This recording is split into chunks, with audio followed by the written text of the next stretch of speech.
हर हर महादेव दोस्तों, नमस्कार। हरतालिका तीज व्रत भाद्रपद माह के शुक्ल पक्ष की तृतीया तिथि को मनाया जाता है। इस साल 6 सितंबर 2024 को हरतालिका तीज का व्रत मनाया जाएगा। यह व्रत सुहागिन महिलाओं के लिए बहुत ही खास होता है। व्रत का पूरा फल पाने के लिए हमें कुछ नियमों का पालन करना चाहिए। मान्यता यह है कि माता पार्वती कई वर्षों तक कठिन तपस्या की थीं ताकि पति रूप में शिव जी को पा सके। हरतालिका तीज के दिन भगवान शिव ने माता पार्वती के तप से प्रसन्न होकर उन्हें पत्नी रूप में स्वीकार किया था।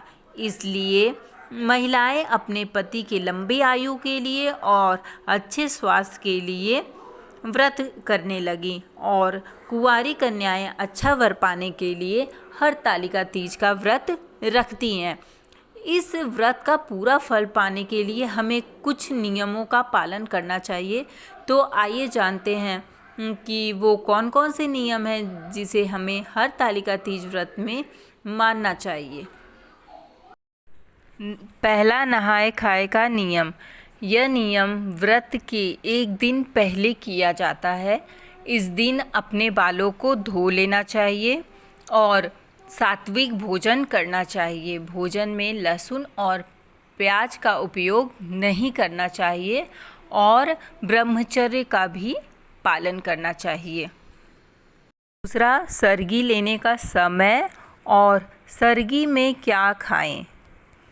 देखिए, ये जितने भी निर्जला व्रत रखे जाते हैं उसकी भोर में हम सरगी लेते हैं।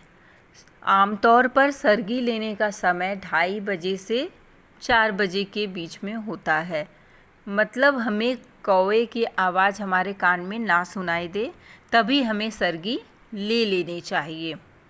कुछ लोग तृतीया तिथि के प्रारंभ होने से पहले ही सरगी ले लेते हैं। सरगी में आमतौर पर फल, दूध, पेड़ा, चाय, जूस, नारियल पानी का सेवन करना चाहिए। लेकिन कुछ जगहों पर, कुछ घरों में कई पकवान बनाए जाते हैं जिसे खा के सरगी हम करते हैं। अब आपके घर में जैसा होता हो आप वही भोजन ग्रहण करें और पर्याप्त मात्रा में हमें पानी पीना चाहिए ताकि निर्जला व्रत हम रह सके। तीसरा, 16 श्रृंगार करें। हरतालिका तीज व्रत कठिन व्रतों में से एक माना जाता है। मान्यता यह है कि कई वर्षों की तपस्या के बाद माता पार्वती को पति रूप में भगवान शिव मिले थे। इसलिए इस व्रत को करने से अखंड सौभाग्य प्राप्त होता है। इसलिए महिलाओं को इस दिन 16 श्रृंगार करके ही पूजा करना चाहिए। आप दोनों हाथों में मेहंदी लगा लीजिए, चूड़ी, बिंदी, सिंदूर, मंगलसूत्र पहन लीजिए और पैरों में महावर लगा लीजिए।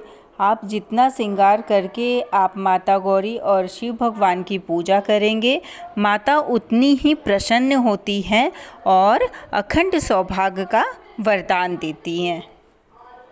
चौथा, माता गौरी को श्रृंगार का सामान अर्पित करें।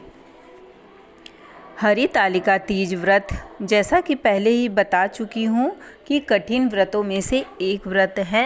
इसको माता पार्वती ने शिव भगवान को पति रूप में पाने के लिए किया था, जिसके बाद से ही महिलाएं अपने पति की लंबी आयु के लिए और अच्छे स्वास्थ्य के लिए व्रत रखने लगीं।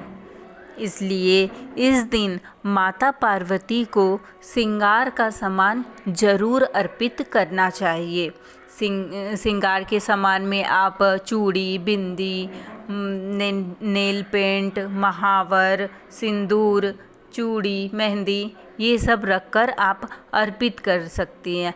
अर्पित करने के बाद उस सामग्री को किसी ब्राह्मणी या सुहागिन महिलाओं को दान में दे देना चाहिए। इससे माता गौरी अखंड सौभाग्य का वरदान देती हैं। पाँचवा, गर्भावस्था में कैसे व्रत रखें। देखिए, हरतालिका तीज व्रत एक ऐसा व्रत है जिसको एक बार उठाने के बाद, एक बार करने के बाद ये आजीवन रखा जाता है।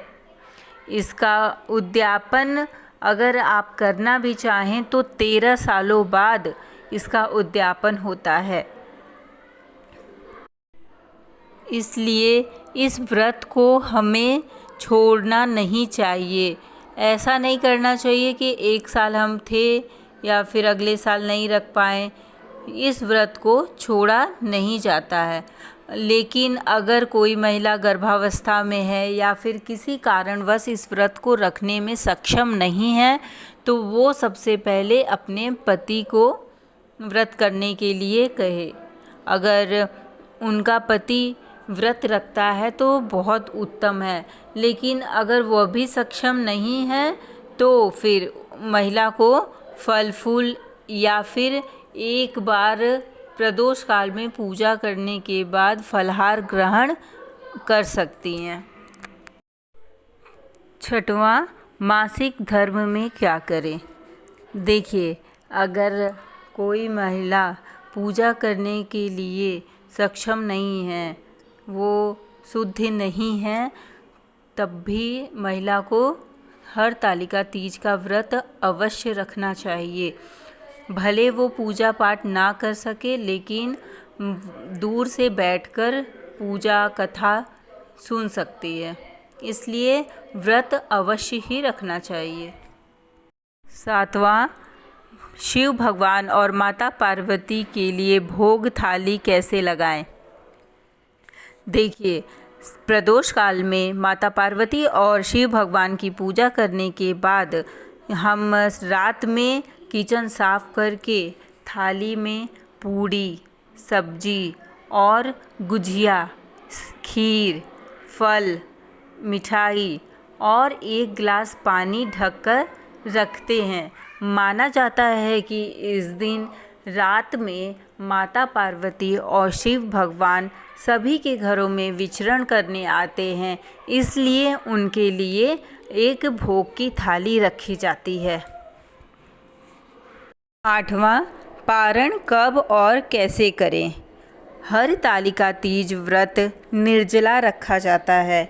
इसमें हरतालिका तीज व्रत के दिन न कुछ खाया जाता है और न कुछ पिया जाता है। उसके अगले दिन भोर में, मतलब सुबह सूरज उगने से पहले पारण कर लिया जाता है।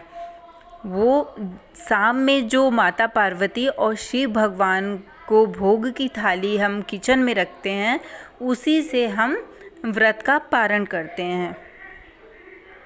सबसे पहले हम सुबह उठकर स्नान आदि करके शिव भगवान और माता पार्वती की पूजा करने के बाद उनकी, अगर आप मूर्ति बनाए हैं तो उसे विसर्जित कर देते हैं, और अगर फ़ोटो की पूजा की है तो उसे यथास्थान रख देते हैं। रखने के बाद 3 कहानियाँ सुनते हैं। 3 कहानी सुनने के बाद भिगोया हुआ चना बिना चबाए निगल लेते हैं, उसी से पारण होता है। उसके बाद भोग की थाली का जो भी प्रसाद होता है उसे खा के हम पारण कर लेते हैं। ये देखिए, क्षेत्र विशेष की बात है। ये हमारे उत्तर प्रदेश की तरफ ऐसा ही होता है। हो सकता है कि आपके वहाँ पर दूसरे तरीके से होता हो। आपके यहाँ जैसा होता हो, आपको उसी तरीके से पारण करना चाहिए। वीडियो अच्छा लगा हो तो लाइक करिए, चैनल को सब्सक्राइब करिए।